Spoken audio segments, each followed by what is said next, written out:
Australia has a very unique and beautiful natural environment that needs to be protected, but coal mining is destroying our planet at a terrifyingly fast rate. This is coal. Don't be afraid. The Don't be scared. The Treasurer knows the rule on crops. It's coal. What we want is more learning in schools and less activism in schools. Our government is selfishly ignoring the climate and environmental scientists and denying the legitimacy of climate change by making it possible for the Adani Group to dig up our land and make one of the world's largest coal mines. I think coal affects the environment. Not very well, the coal emissions affects the ozone layer. Yep. I'm a former climatologist. I work for the Bureau of Meteorology. Where we're standing right now will be underwater, probably before you're dead. Because of the thermal expansion of the ocean. To be honest, we shouldn't be actually put a stop to it, not actually encouraging it. Because it's bad and it's a finite resource. I think coal damages the ozone layer, and we need to work towards renewable energies. Climate scientists have been telling us now since 1973 that our world is warming and what the consequences of that warming will be, and politicians have not taken any notice of them. Thanks to Greta Thunberg, a 16-year-old climate activist, children and adults across the world are becoming aware of climate change and the effects that it is already having on the environment. Greta started striking from school every Friday in August 2018. This inspired kids across the globe to tell country leaders that they aren't doing enough to stop climate change and save the world as we know it. If burning fossil fuels was so bad that it threatened our very existence, how could we just continue like before? Why were there no restrictions? Why wasn't it made illegal? People keep doing what they do because the vast majority doesn't have a clue about the actual consequences of our everyday life. So, why are we not reducing our emissions? Why are they in fact still increasing?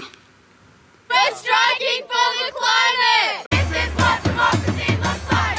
On the 15th of March 2019, there was a global climate strike that took place in over 123 countries at more than 2,000 locations.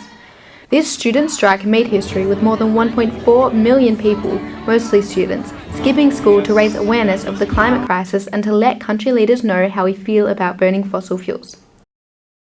Australia is a wealthy country, which gives us the responsibility to take action and lead the way by building strong environmental policies that aid the growth of our country through the use of renewable energy.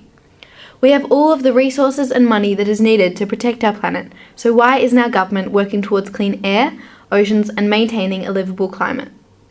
One of the biggest arguments used by politicians to support coal mining is economy. Australians are told time and time again that making new coal mines is the only way to maintain a wealthy economy, but they are very wrong. There is no wealth in a dead planet, but plenty of jobs in renewable energy and beautiful natural destinations such as the Great Barrier Reef. We went to the Victorian Greens office in Melbourne to talk to Samantha Ratman about climate action in Australia. My name is Samantha Ratman. I'm the leader of the Victorian Greens.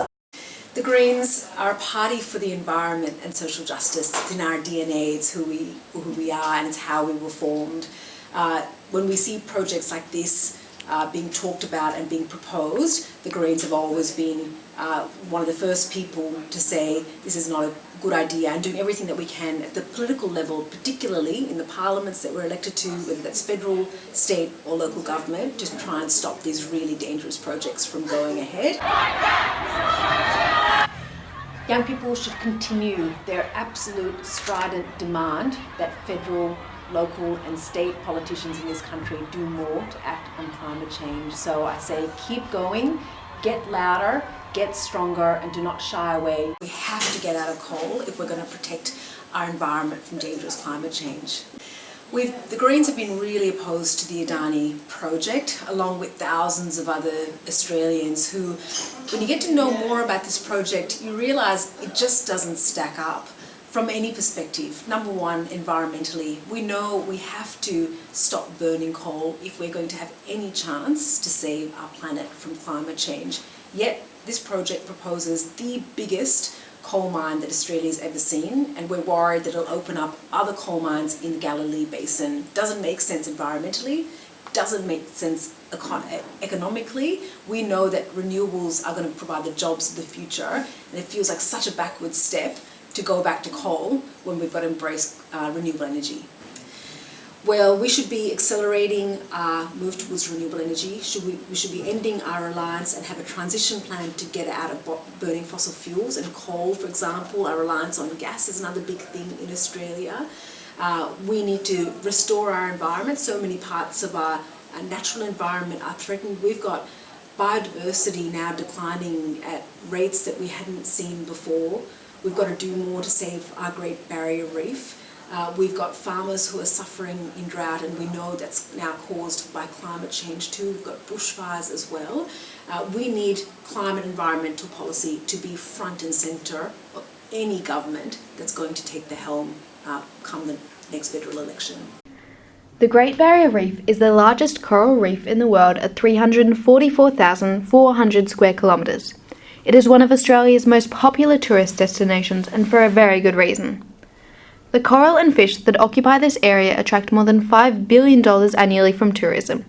69,000 people are also employed every year in the tourism industry of the Great Barrier Reef. This amazing place contributes greatly to Australia's economy, but the way that we are going, the reef won't last much longer. The bleaching of coral is caused by the heating of our oceans due to climate change that is caused by a large amount of greenhouse gases being released into the atmosphere. These gases come from the fossil fuels we use in our everyday lives. More frequent wildfires, floods, droughts, and extreme weather conditions are also directly related to the climate crisis, and therefore the use of fossil fuels, including coal, oil, and gas. The evidence is there and easy to see, so please, listen to us. Our generation has to live with the decisions that you make in this crucial time for our Earth. Now we're at the stage where it's actually our grandchildren that are going to be killed by it, basically, because once crops are failing and political systems are breaking down, it's bedlam, and you do not know what is going to happen as a result of all of that. It's really dire, and politicians are making light of it. Like, oh, you know, these are just school kids, what would they know, you know? But you're actually the generation which is going to bear the brunt of it. So I support you. Everyone keeps saying that climate change is an existential threat and the most important issue of all, and yet they just carry on like before. I don't understand that. Because if the emissions have to stop, then we must stop the emissions. To me, that is black or white. There are no grey areas when it comes to survival. Either we go on as a civilization or we don't. We have to change. We're fighting for the climate!